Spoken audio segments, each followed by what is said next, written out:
Hi, everybody. My name is Don Steckel. I'm a senior extension associate at Cornell University. I'm with the Produce Safety Alliance. I'm sitting in today for Sam, being the moderator for today's session about agricultural water and specifically pre-harvest agricultural water requirements, since those have been revised since FDA first published the Produce Safety Rule in 2015. The revision just happened recently, and so there's a lot of question and a lot of conversation about these topics. If I can channel Sam a little bit, I think he would agree that our theme song could be "It's Been a Long and Winding Road." So go ahead and go to the next slide, please. Today we have an invited speaker. Bihn from Produce Safety Alliance is going to get everybody on the same page about the history, a little bit of the history of agricultural water requirements under the FSMA Produce Safety Rule, and then talk about what is in the revisions that are shortly going to come into their compliance period. Following that presentation, we'll have some questions that are fielded to panelists. I'll be joined by Steve Shermer from NISDAM in New York, Connie Fisk, our old colleague from Produce Safety Program at Washington State Department of Agriculture. Karen Reeves is joining us from Baldwinsville at Reeves Farm. Shanna Rock from University of Arizona, and Alyosa Trimchik is going to help us out with some of the resources, especially in the chat. So we really appreciate that support. Without any further ado, I think we should just turn it over to Betsy and talk a little bit about what those agricultural water quality requirement and management patterns are. Thanks, Betsy. Hi, everyone. Thanks for joining us this afternoon. So really what the focus of this is going to be talking about the revised Subpart E on agricultural water that is part of the Produce Safety Rule, which is one of several rules that are under the Food Safety Modernization Act. And it's great to be here. I really appreciate all the panelists joining us and Don stepping in to moderate. Things I want everybody to know from the very beginning. The FSMA PSR was finalized November 27th of 2015. At that point, feedback from the growing community indicated that the pre-harvest water requirements that were in that initial rule release were not really working well for growers for a lot of reasons. And I'm not going to go into all of those reasons, but there was a point where FDA decided to revise the pre-harvest water sections and delay enforcement of those provisions. And this webinar is focused on the new revised pre-harvest agricultural water requirements that released May 6th of this year. So very new. If we all look at our calendars, which I have to because I never know what day it is October 15th. So they've been out for a while, but we're all adjusting and developing new educational materials and trying to think about how growers are going to comply with these new rules. So here you can see, and there's a QR code if you want to, dial it in. But that rule, the new revisions changed from a reliance on testing pre-harvest water as really the sole decision-making process to looking at an agricultural water assessment that looks at the whole system. And we're going to talk about all those elements as I flip through some of these slides. But it's really important to recognize moving from testing as the sole parameter really to a more holistic view of the water source that could include testing, but doesn't necessarily have to include testing. And we're going to talk about some of the pros and cons of that as well. The expectation is that each grower understand their water quality and how their water management practices are going to minimize the risks to the crops they grow, which is asking a lot given the diversity of water sources that we have in the U.S. And again, we're going to talk about a bunch of those elements that are outlined in the new revised rule. I think the other thing that's important for our growers that are covered by the FSMA Produce Safety Rule, they're going to be expected to explain their decision-making to inspectors when they come to visit the farm and to inspect the farm. And one of the reasons I'm super glad Connie is on the phone and Steve is with us is because both Connie and Steve serve in this role in their states, and they'll be able to address some of the concerns and how they're dealing with that. So it's great that they're with us today. In terms of compliance dates, again, these are for agricultural water. And so all other businesses, and those are the ones making greater than $500,000, will be April 7th of 2025. Again, let's all look at our calendar.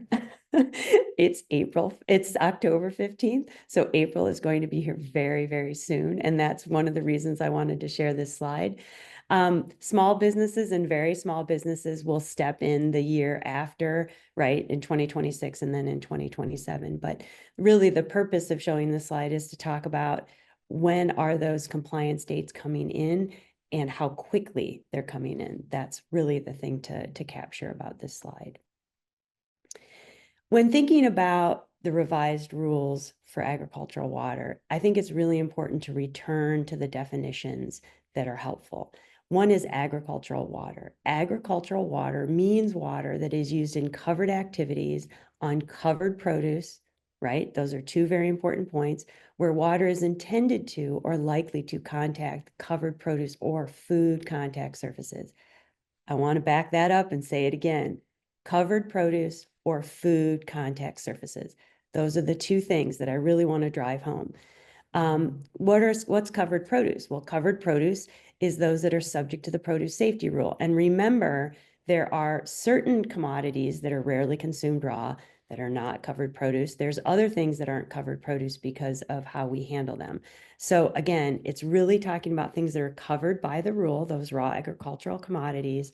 And we're talking about the harvested or harvestable point or part of the crop. Sorry to go slow there, but I think that's very, very important.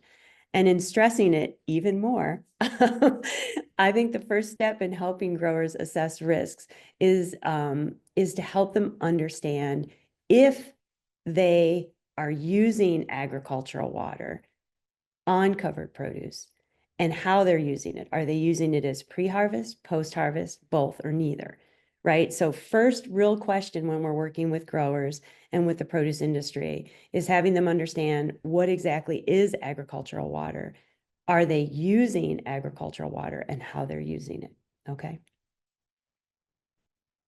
So I put this in here just to remind everybody for the produce that's not covered by the PSR and looking specifically at the produce rarely consumed raw list. Here's all these things. I always know when we show this to growers, lots of folks are like, but I eat some of these things raw. You may eat them raw, but they are considered rarely consumed raw as far as the rule is concerned. And you can find these under 112.2 in the produce safety rule. Yeah, and there's a link in case you didn't have that. So agricultural water quality, it's important to start out to talk about the qualitative standard, which is that all agricultural water must be safe and of adequate sanitary quality for its intended use. And this applies to water used in both pre-harvest and post-harvest. And I want to, again, stress that because there's a few slides here where we're going to talk about things that that are required for both pre-harvest and post-harvest water. And then we're going to switch to really just talking about pre-harvest water. So again, this is the qualitative standard. These next few slides I want to go through fast. If we were all in a room together, we'd give feedback to each other. But is this agricultural water? Okay. And what kind of agricultural water would it be considered? So you got lettuce, which is a covered commodity being overhead irrigated. So the water is intended to or likely to contact the covered produce. This indeed would be agricultural water. And in this case, it would be pre-harvest agricultural water. Is this agricultural water? These are apples. This is a spray tank. This spray tank is applying protective sprays while the crop is on the tree. So this is not pre-bloom. This is while the crop is actually on the tree and it's mixed with water. This would be agricultural water. This would be pre-harvest agricultural water. Is this agricultural water? These are carrots that are drip irrigated, but that water will contact those carrots. So this would be considered pre-harvest agricultural water, carrots being a covered crop. Is this agricultural water? These are potatoes. Potatoes are considered rarely consumed raw. So these potatoes are not a covered crop. So even though this water is contacting the potatoes, this is not agricultural water. Is this agricultural water? This is water used in a float tank, and these are a living lettuce. So these have roots on the plant. This would be one we could have a lot of debates about. Is this agricultural water? Certainly it is agricultural water. Certainly it is pre-harvest agricultural water. And I think in this instance, we might even be able to argue it's post-harvest agricultural water, if that water is intended to or likely to. And you can see some of the faces of our panel members.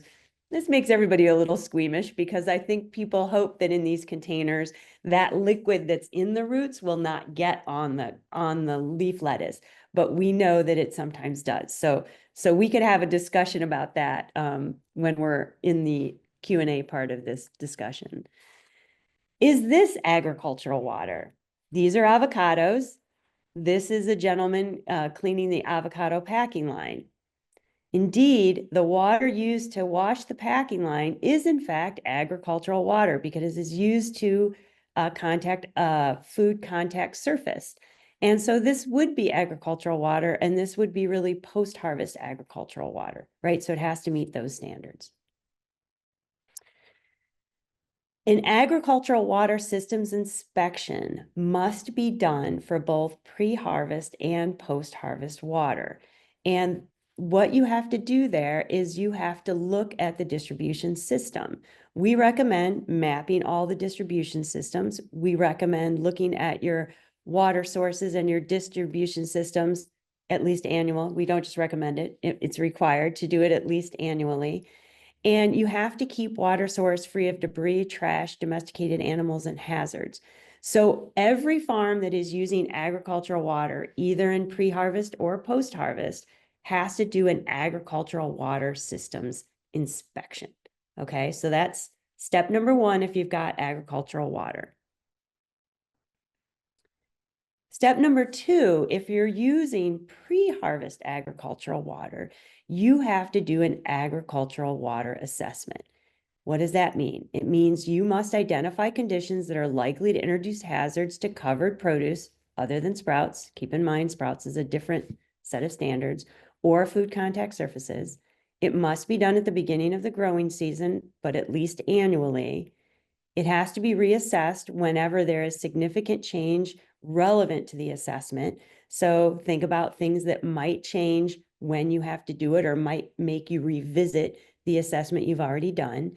It must be written, reviewed, dated, and signed in a reasonable time by a supervisor or responsible party. So these are the things that must be done as part of your agricultural water assessment. And we're going to talk about those elements in a second. But first, I want to draw a dynamic between your agricultural water systems inspection and your agricultural water assessment, right? Because the words kind of sound alike. Some of the words are the same. These are two different things that require different records, right? So you have to have a record for each. They're distinct things. The agricultural water systems inspection covers each agricultural water system. So if you had multiple water sources, you might have multiple agricultural water systems inspections, okay? Depending on where you're at, depending on the types of farms you have, types of water sources. Again, it applies to both pre-harvest and post-harvest water. The agricultural water assessment just applies to agricultural water used in growing covered produce. So again, this is the pre-harvest water. And I want to stress, other than sprouts, keeping in mind sprouts is something different. It is expected that the results of the agricultural water systems inspection will end up being part of the agricultural water assessment, because as we move to the agricultural water assessment elements, boy, say that 10 times fast, you'll notice that the first element is that agricultural water system, right? Looking at the location and the nature of the water source, the type of your water distribution system, and the degree of protection from possible sources of contamination. Okay, the other elements which we're going to talk about are agricultural water use practices, crop characteristics, environmental conditions, and other relevant factors.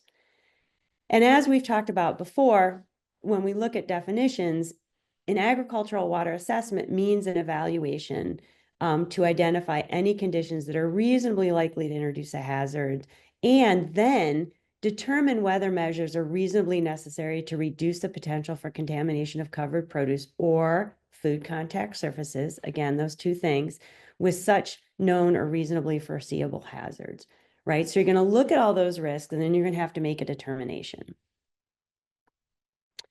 So quickly moving through these elements. The first one we're going to talk about is characteristics of the agricultural water system that can make it generally more or less susceptible to intrusion by hazards. So the next several slides, we're going to talk about, we're going to give you examples on these tables of what you might think about when you're looking at the agricultural water system in this case. So you're going to look at the location and nature of the source. Surface water sources are going to be more susceptible to contamination than, say, municipal water or groundwater sources. Now, I want to caution when we talk about groundwater sources, one of the things I've learned over many years working with growers is growers will tell me, well, I have a well. Well, a well is not a universal thing. Wells are constructed differently. Some of them are more open to contamination or less open to contamination. So I want to make it clear that in this table, even though we say less susceptible, we really have to think about, if you're using a well, what's the nature of that well? And is that well truly just groundwater, or is it groundwater that's now under the influence of surface water, which would make it then more susceptible? So that's a one caveat I want to put here when we're talking about more or less susceptible. When we talk about distribution system, if you have an open distribution system, such as a canal that's open to the environment, of course, that's going to be more susceptible than, say, something that is piped and properly maintained, cleaned out, monitored throughout the season, things like that. That's going to be less susceptible. And the degree of protection. If we're talking about an open water source that's used for recreation or open to animals, I think we've all seen cows visit a pond, maybe sit in the pond if it gets warm.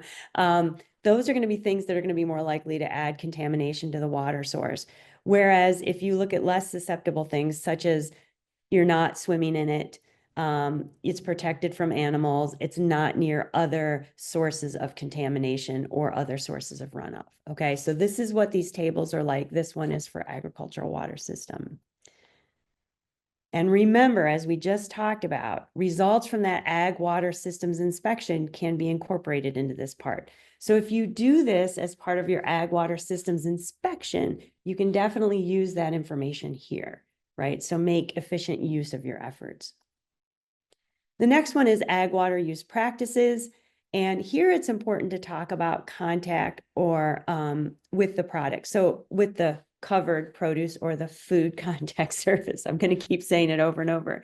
So when we look at the application method, if we have an overhead irrigation from a, well, from really any source, as soon as you're touching the harvestable part of the crop with water, that's where the risks are. Now you're thinking about, okay, did that come from a pond or a surface water source, or did it come from a protected source, right? So anything that's contacting the harvestable portion is going to be higher risk than, say, drip, that is hitting the roots only, not hitting the harvestable portion of the crop, not including, of course, root crops. And then looking at the time interval between the direct application and harvest. So we know that if you apply agricultural water and it has a chance to dry, if there's anything in the agricultural water, you get desiccation, you get UV. We do see a decline in the field, right? So if you are applying that water, say at seeding or at transplant, and there's a long period of time before harvest, that's going to be lower risk than if you're applying water close to harvest, right? Because you don't have that same opportunity for desiccation, UV radiation, and all that stuff to influence or to decrease the level of contamination that could be on the plant. Crop characteristics and environmental conditions. This is another element, the next element. And it's important to think about what crop characteristics can impact hazards and things like internalization. Different crops have different characteristics, smooth-skinned, crinkly-skinned, netted-skinned, how things get contaminated and then persist, how they're protected out in the field. And these environmental conditions can definitely affect that survival. So these are all things you have to think about. One of the most challenging things in this particular area or element is that we have some research here, but we don't have research on all the different commodities that people grow in all the different regions of the country. So that's really important to consider when you're trying to assess this particular element.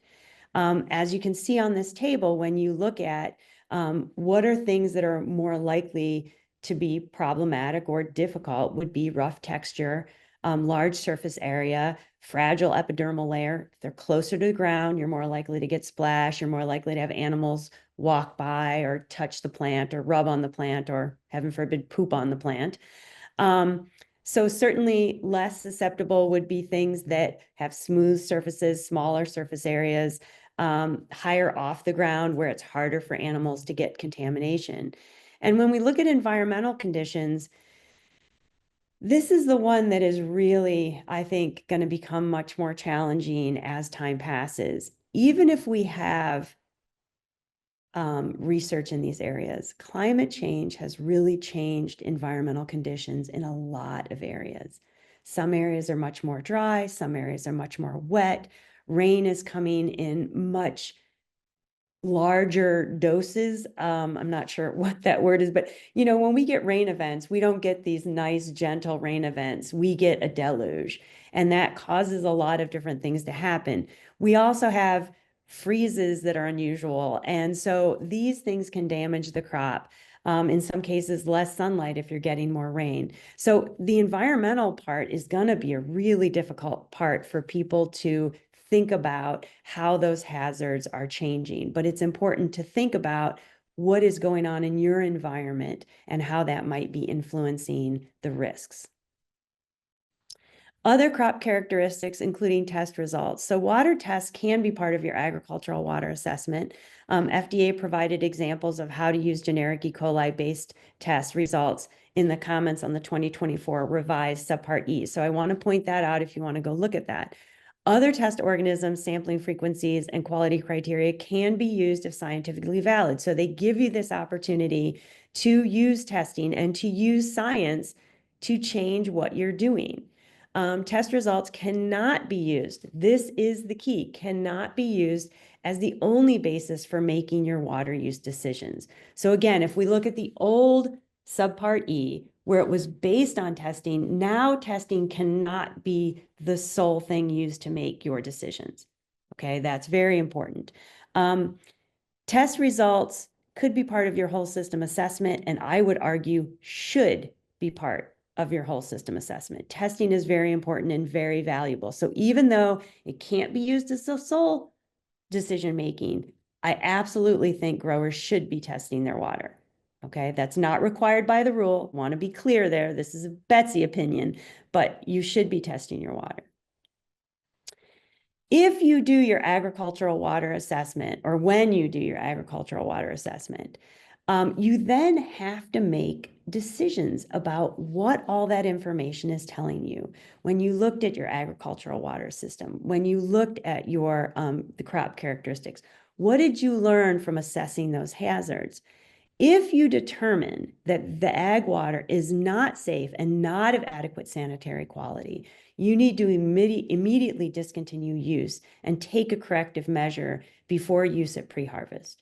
Okay, so you look at all these hazards and there's something there that you think, wow, this water is not safe. You have to discontinue use, okay, and take a corrective action.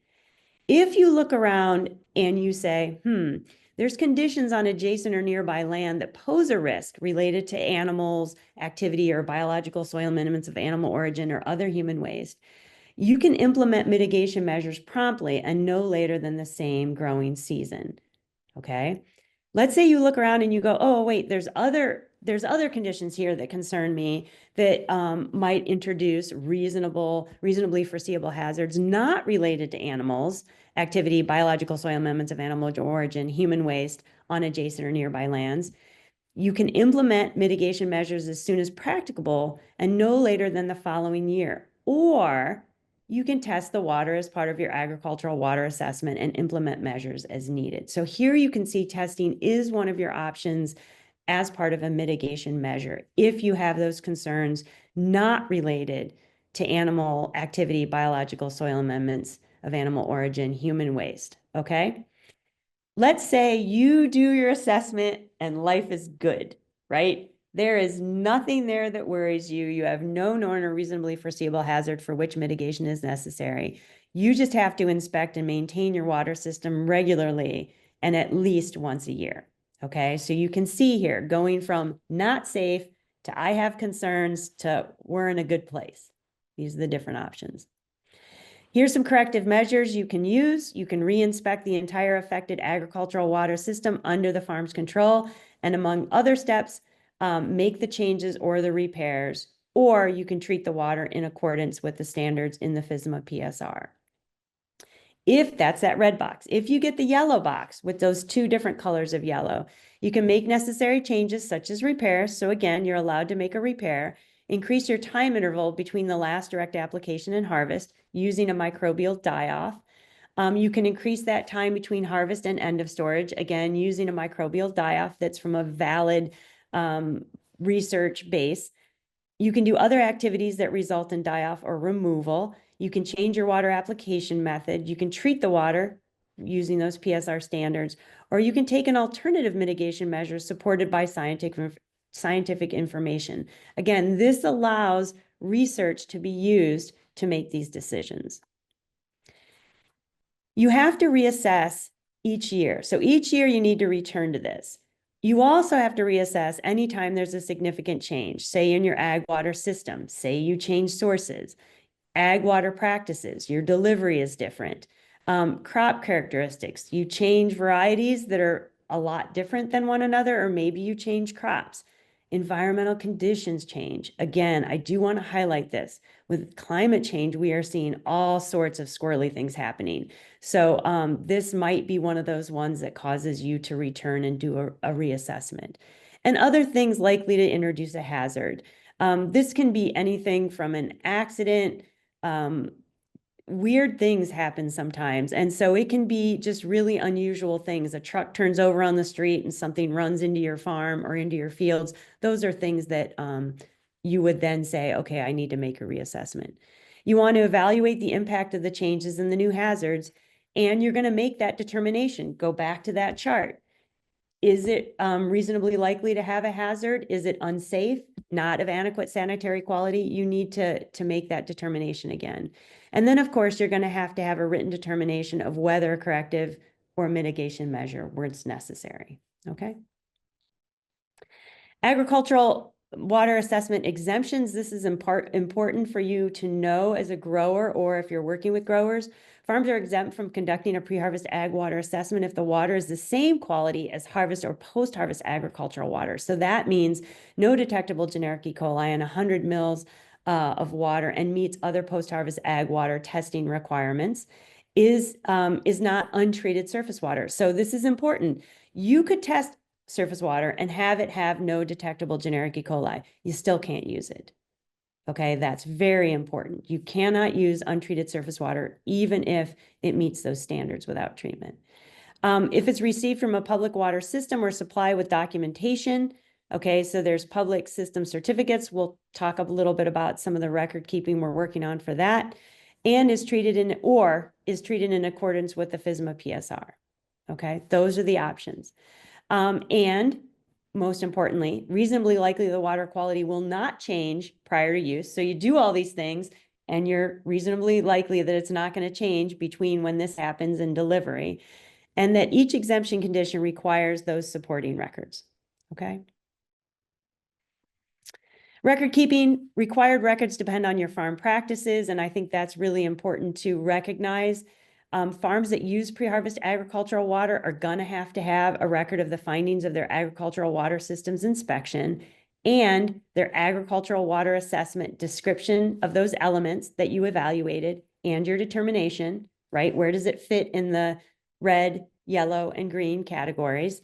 And then documentation of exemption if you are moving towards that exemption, right? So you're either going to have the agricultural water assessment and all that information, or documentation that you're exempt.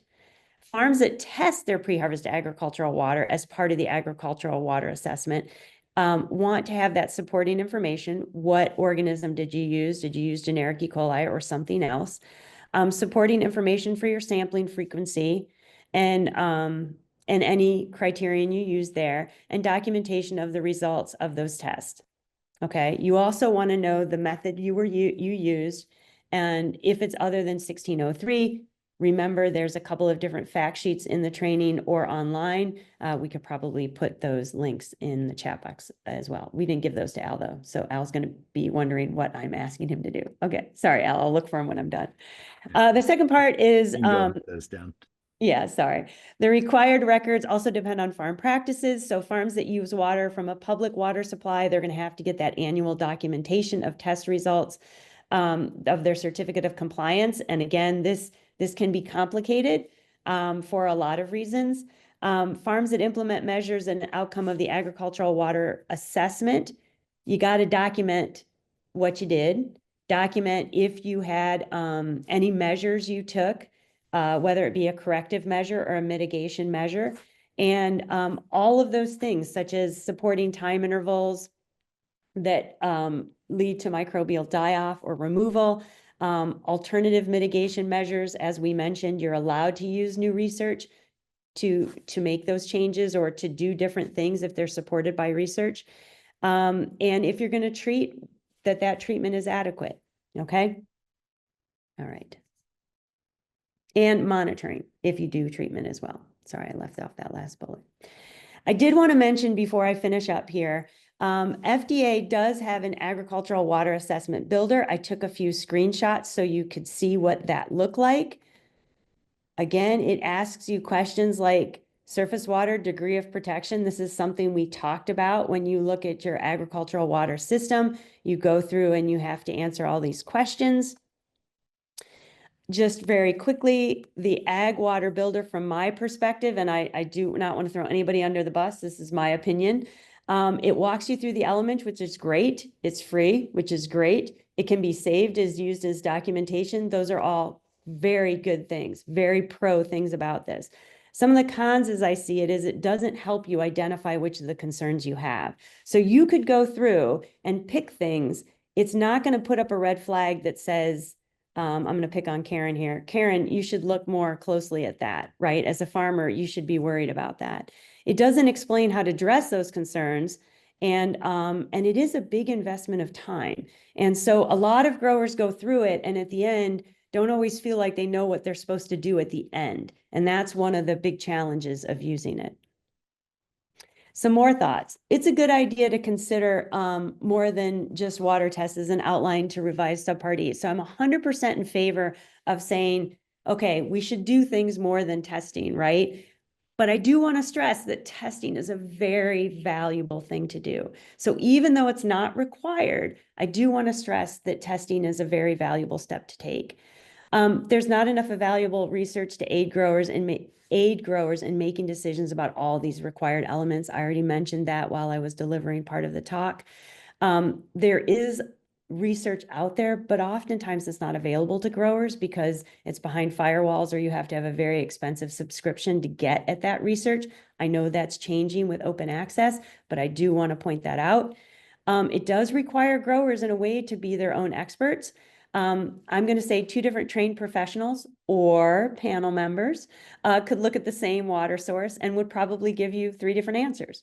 And I think that's important to recognize is that people who are experts in this field oftentimes have different perspectives about risks. The complexity and expectations, this is my fear, could result in growers missing the bigger picture. So they get so bogged down in thinking about all these elements that they miss the elephant in the room or the elephant pooping in their water source. Let's just take it all the way. So I don't want people to miss the bigger thing. Don't want people to miss the forest or the trees, I guess is my point. And without metrics, it's going to be hard to inspect. So I'm going to queue up my inspectors on that one and then wrap up to say, growers have to understand if they're using ag water, first primary thing. If they're not using agricultural water, they're not really going to be subject to these requirements that we've talked about. Produce safety risks associated with water are low if there's no contact with the harvestable portion of water. So that's one thing. If they're using ag water during pre-harvest activities, they have to assess the water quality risk by conducting an ag water systems inspection and an agricultural water assessment. Again, these results should be used to make those water use decisions. Testing can be part of it. I'm going to argue it should be part of it, even though it's not required. It cannot be the sole basis. That's the important part. There's tools and educational materials to help, but it's still a very difficult task for growers. And the current timeline, as I mentioned before, is really, really short. So that took a few minutes longer than I wanted, so I apologize. Don, take it away. Thanks, Betsy. That was a really good rundown, and you did it a lot shorter than I could have done it. The um, we have a lot of resources that went up in the chat box. I want to make sure that everyone knows that number one, we're recording, so you can go back and watch the information that Betsy presented, and also that there will be a follow-up email that will include many, or if not all of those links, maybe some additional links also that will go to everyone. So don't wear yourself out copying and pasting. We're going to continue recording for just a little while because we want to give our panelists an opportunity to introduce themselves and maybe share just a couple of overview comments before we dig into the questions and cut off the recording. So we don't have to worry about what we say on tape.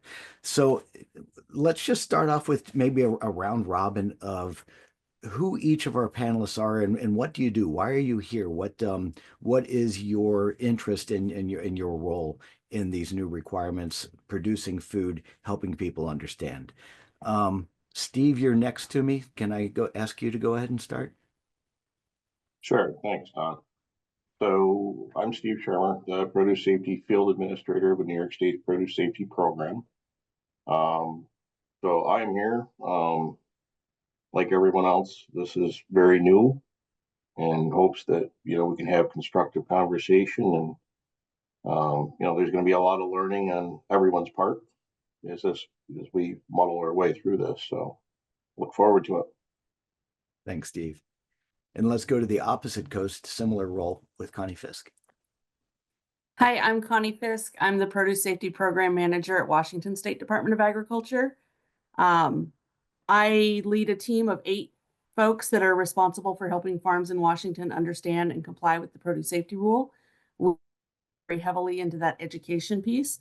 We're still in our initial inspections. We have about 1,030 covered farms in our inventory, and 70% of those that we've inspected use surface water, either alone or in combination with another water source. So this is a really big topic for us, a lot of interest from industry, and so it's going to be a major focus for us for our winter education and outreach efforts. As far as resources that are out there, I forgot to send them all to Al ahead of time, so I'm putting a large block of them in the chat. So those of you, so they're included in the recording. Just to talk through, there's some really great resources from, let me pull the chat back up, from the International Fresh Produce Association, from LGMA. So even though they might not be specific to the ag water rule, my growers are asking for examples. They're saying, what does this look like in the field? And so pulling industry resources is helping answer those questions for them. Great. Then I see those came through in the chat. Thanks, Connie. Let's go to the land between the coasts where water is even more precious than it is here. Channa? Hi, friends. My name is Dr. Channa Rock. I'm a water quality specialist with Cooperative Extension at the University of Arizona. I currently am working pretty hard, right, to support our local industry and growers with being prepared. Most of our growers here in the desert Southwest are large or very large, and so those compliance dates are creeping up on them pretty quickly. And so getting them prepared, a lot of boots on the ground education and walking through scenarios, as Connie mentioned, that's really important for us.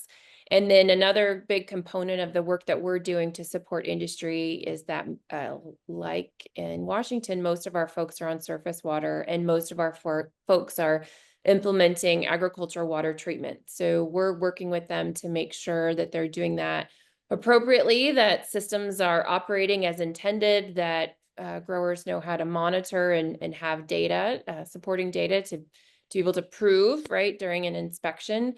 And then likewise, we're also working with chemical suppliers to get them prepared with the right language for label modifications if needed, so that they can also be available to industry to meet the new requirements. Thanks, Channa. Betsy, everyone already knows you from your presentation, but is there anything else you'd like to say about the work we do at Cornell and the Produce Safety Alliance in this context? All I'll add is that we work with all the folks that are on this call because they're all very important. I mean, again, I'm going to go back to thanking the panel for showing up. Everyone from research such as Chana's doing with trying to help growers figure it out, as well as providing guidance with material development. This is all stuff PSA is doing, but it's really important that we collaborate across from inspectors to research so we're all on the same page and we all understand the science that is hinging on this, because otherwise it becomes very subjective and not objective, and that is where we don't want to be. So I would say I appreciate everyone on this call working together so that we can be somewhere that is objective and science-based. And then I want to hear from Karen. Yeah. So let's without further ado, let's get to Karen. Hi, my name's Karen Reeves. I'm a vegetable grower in New York State. My family has about 300 acres of fresh market vegetables that we market in the Northeast. And I'm responsible for sales and food safety and a whole bunch of other things as a relatively small business. So yeah, I'd be happy to share my thoughts as a grower, but let anybody else be introduced first. I think that rounds out the panel. But since I have you off mute, and I know that you hide from people, not sitting in front of your computer as much as the rest of us, can you share with? I mean, this is a new set of requirements that has some differences, but as we've talked with each other, some similarities to what has existed before. Can you share a little bit about, from a farm perspective, from a growing perspective, what changes does this make to your operations and how are you preparing for your compliance date when it arrives? Well, I think for a lot of growers, the original, I don't want to talk too much about the original information, but the original language they came out with had a lot to do with testing and was, a little bit scary for some people, the amount of testing they were going to do with the cost and all that. So in a good way, I think this has some opportunities to assess your risk and, make a plan that fits your farm. On the other hand, I think for some growers, they just want to know what concrete steps they need to take and what concrete things are going to be evaluated against. And when you say, look at your water and kind of make a risk assessment based on knowing your farm, that's left a little bit open-ended. And I know that when we have ever had people come take a look at our food safety, whether it's a third-party audit or people from the state, they're very reasonable. I will say that you go through other audits and sometimes those people aren't so reasonable. So when things are left to, well, it's your interpretation or, do a risk assessment, then maybe what you thought was okay is not what they think is okay. And then all of a sudden you're kind of feeling awkward in a audit where you thought you were doing the right thing and it wasn't, maybe what they thought was the best method. So I guess, on one hand, you can look at, the language here and there's opportunity to do risk assessments and have some flexibility in the approach that you take. On the other hand, I totally agree with what, Betsy said, that when it comes down to an inspection, it feels a little bit concerning about how you will be evaluated. Yeah. Well, let's follow up on that with Steve and Connie. It's not going to be an easy job for an inspector to make the evaluations of what does compliance look like. And so, Steve and Connie, do you have ideas about what you are doing or what you would like to see in order to help both the growers and the inspectors know what is a satisfactory condition when the inspection comes? A nice softball question there. Yeah, so I can go ahead and start. So we're already educating our growers.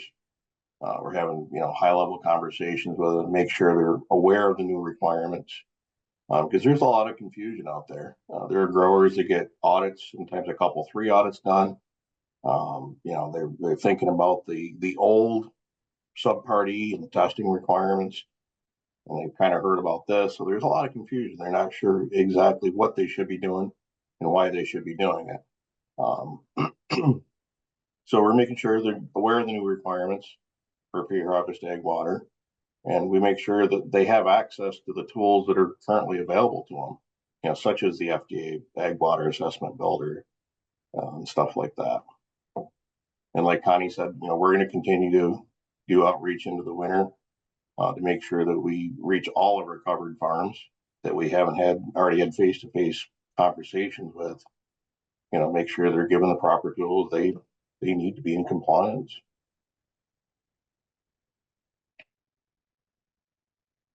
So in my program, my inspectors are relatively new. And so we do spend a lot of time working with them. We meet every other week to go through scenarios and practice observation writing. So we've already started getting them ready for this change.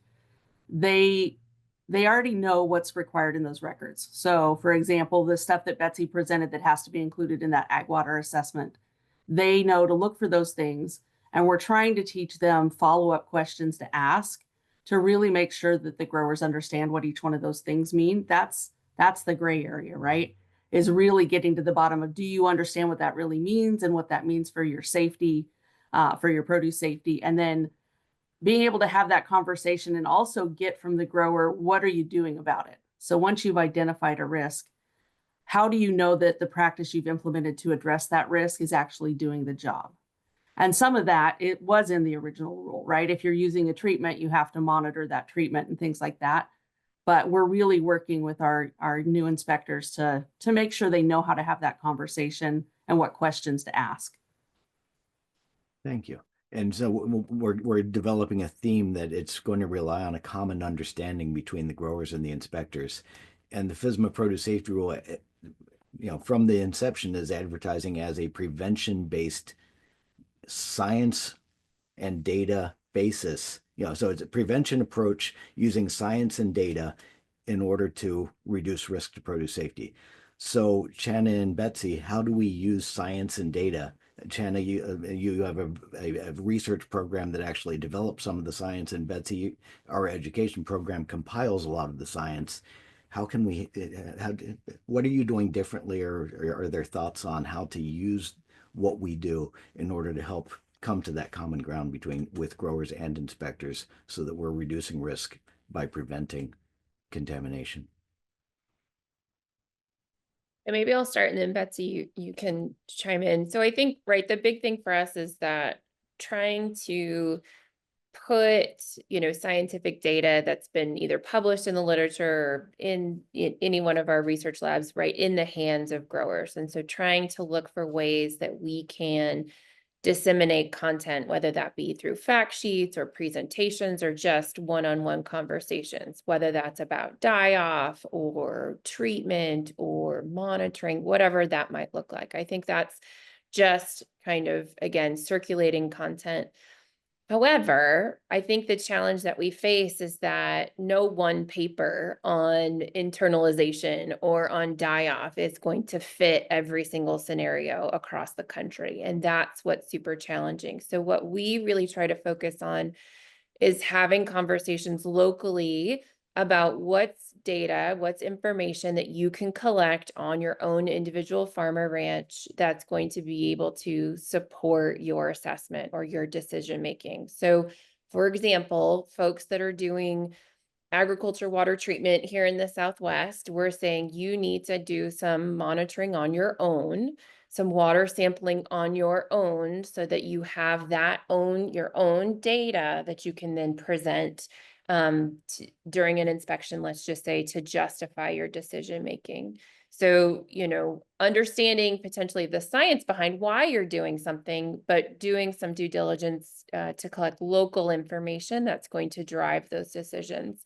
Maybe that's, you know, having access to a local weather station, right? That's looking at temperature or UV or rainfall or runoff, right? If you could point to, you know what, we haven't had rain in the last X amount of days during my production season. So because of that, I don't consider runoff a risk to my water source. That potentially is data that could be used, that's publicly accessible. but you've got to know what to look for, right? And you've got to know how it applies locally, and then document it in a way that you could be able to prove that is supportive of your decision making. So Betsy, I'll go ahead and let you go. Oh, you're muted. That was a great setup to where I was going to go. And I do want to thank the folks that registered and gave us questions, because a couple of the questions that were submitted really get to this point, which is what's an adequate ag water assessment going to look like?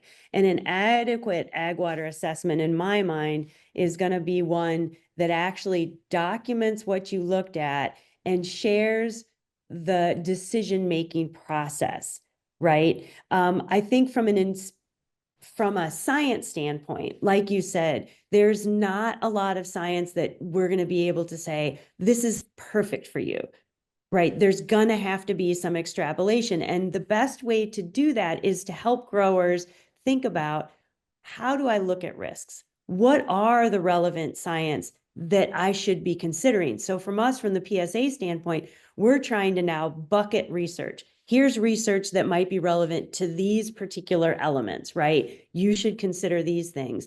And then as a grower goes through looking at their operation, documenting those things, one of the things you mentioned, Shauna, that I want to repeat is, what available resources are there to you? Publicly available resources that you can use, so you don't necessarily have to invest in something new. Maybe you do, but maybe you can use some of these public resources. Documenting that, because then when an inspector comes out, if they can see the logic, that gives you a starting point for a discussion if they disagree with what you've done. And I think that's where we all want to be, is this transparent discussion of what actual risks are, because there is going to be some debate, but if it's written down and the logic is shared, that's going to be an adequate assessment. And that's going to get us started in the right area. Thanks, Betsy. Thanks, everyone. I want to remind everyone that we have some questions that were asked at the beginning, and there's already been one in the chat, so feel free to enter a couple in the chat, though I have to admit we don't have a lot of time.